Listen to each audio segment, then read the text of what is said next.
अस्सलाम वालेकुम dear students. आज का लेक्चर आपका जो है वो हिस्सा कवायद में जो 5 नंबर का सवाल आना है शेरी इस्तिलाहात उसके बारे में है। बोर्ड इम्तिहानात में मारूजी हिस्सा आपका 20 नंबर का होगा और इसमें कसीरुल इंतखाबी सवालात होंगे। मारूजी में नसरी सवालात, शेरी इस्तिलाहात, इल्म बयान और तज़कीर व तानीस के लिए 5-5 नंबर रखे जाते हैं। तो ये शेरी इस्तिलाहात भी 5 नंबर की है। शेरी इस्तिलाहात में काफ़िया, रदीफ़, मतला और मक्ता ये 4 चीज़ें शामिल होंगी और इनसे मुतल्लिक आपसे जो है वो सवाल पूछे जाएंगे। अब मैं वजाहत कर दूं पहले कि काफ़िया क्या है। उर्दू शायरी में 2 मिसरे पर मुश्तमिल कलामी मौजू के लिए बैत का लफ्ज़ इस्तेमाल किया जाता है। ये मिसरे अरूज़ी वज़न में मुतमासल होने चाहिए। शायरी में एक इस्तिलाह ज़मीन भी इस्तेमाल की जाती है।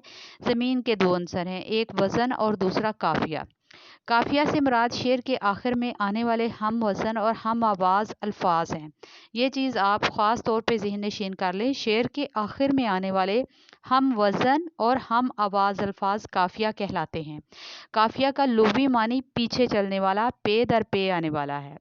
अब सवाल में जो एमसीक्यूज़ पूछे जाएंगे उसमें ये भी पूछा जा सकता है कि काफिया किस ज़ुबान का लफ्ज़ है। ये जितनी शेरी इस्तिलाहात आएंगे मैं साथ इसके वजाहत भी करती जाऊंगी। ये सारे अरबी ज़ुबान से ताल्लुक़ रखते हैं, ये अरबी अल्फाज हैं। और काफिया का मानी भी पूछा जाएगा। काफिया के मानी होते हैं पीछे चलने वाला और पै दर पै आने वाला। अब काफिया की मिसाल में इकबाल का ये शेर आप मुलाहिज़ा करें। लौह भी तू, कलम भी तू, तेरा वजूद अल किताब, गुंबदे आब गीना रंग, तेरे मुहीत में हबाब। अल किताब और हबाब ये दोनों हम वज़न भी हैं और हम आवाज़ भी हैं। और इस गज़ल में ये बतौर काफ़िया ये अल्फाज इस्तेमाल हुए हैं, अल किताब और हबाब। ठीक है। काफिया के बाद अगला है शेरी इस्तिलाहात में रदीफ़।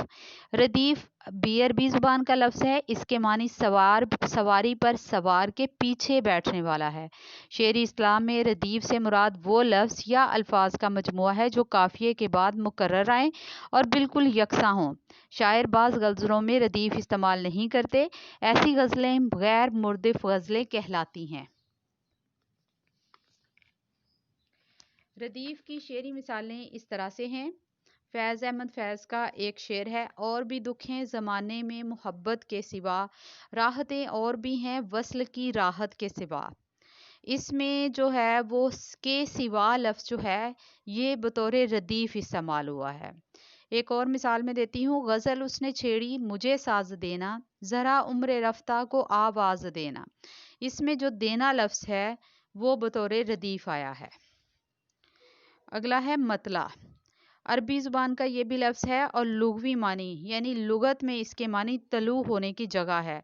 गज़ल या कसीदे का वो पहला शेर जिसके दोनों मिसरे हम काफ़िया हों मतला कहलाता है। इसमें मैं मज़ीद थोड़ी सी वजाहत करना चाहती हूँ, तो ये मैंने लिखा नहीं है, बहरहाल आप लोग जो हैं वो सुन लें।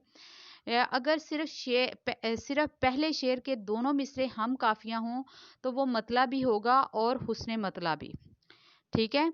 गज़ल या कसीदे में अगर एक से ज़्यादा अशार के दोनों मिसरे हम काफ़िया आगे हों तो वो भी मतला ही कहलाएंगे, लेकिन उनकी तरतीब इस तरह से होगी, यानी कि अगर सिर्फ पहले शेर के दोनों मिसरे हम काफ़िया हों तो वो मतला भी होगा और हुस्ने मतला भी।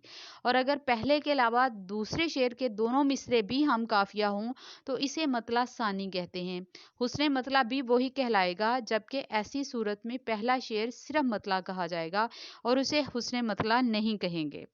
तीसरा है इसमें, अगर गज़ल या कसीदे में पहले और दूसरे शेर के अलावा भी अशार के दोनों मिसरे हम काफ़िया हों तो तीसरे शेर का मतला सालिस कहते हैं, जबकि चौथे शेर को हुस्ने मतला कहते हैं।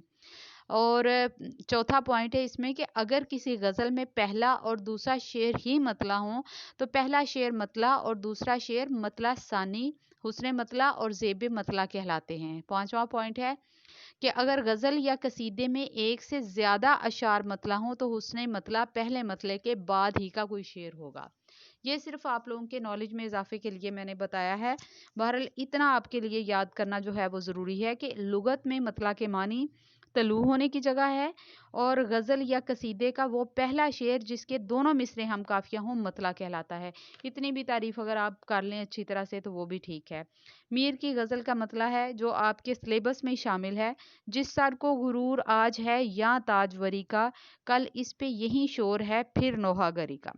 इसमें एमसीक्यूज़ में आपको जो है वो मुख्तलिफ अशार की मिसालें भी आ सकती हैं। मतलब ये भी पूछा जा सकता है कि किस ज़ुबान का लफ्ज़ है, ठीक है, कि गज़ल या कसीदे में का कौन सा शेर मतला कहलाता है। इस तरह के सवालात एमसीक्यूज़ में पूछे जा सकते हैं।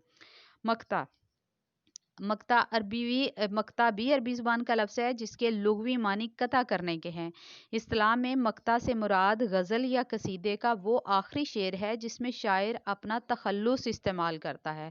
तखल्लुस के लिए मैं वजाहत कर दूँ, ये मुख्तसर एक लफ्ज़ होता है, ये एक मुख्तसर नाम होता है जो शायर अपने लिए जो है तजवीज़ कर लेता है और अपनी शायरी में अपने लिए वही नाम इस्तेमाल करता है।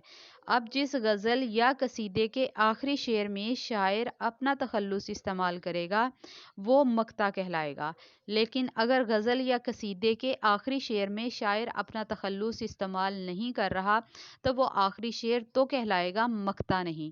अगर गज़ल के किसी और शेर में शायर का तखल्लुस मौजूद हो तो भी उसे मक्ता नहीं कह सकते। मिसाल इसकी है, अब तो जाते हैं बुतकदे से मीर, फिर मिलेंगे गर खुदा लाया।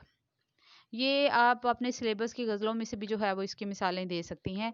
बहरहाल आपने वीडियो को बहुत गौर से सुनना है और जो मैंने थोड़े बहुत इनके दरमियान इख्तलाफात बयान किए हैं वो आपने जो है वो ज़रूर मद्देनज़र रखने हैं, ताकि आपके 5 नंबर पूरे के पूरे आ सकें और आपकी कोई भी ऑप्शन इसमें इन एमसीक्यूज़ में से गलत ना हो।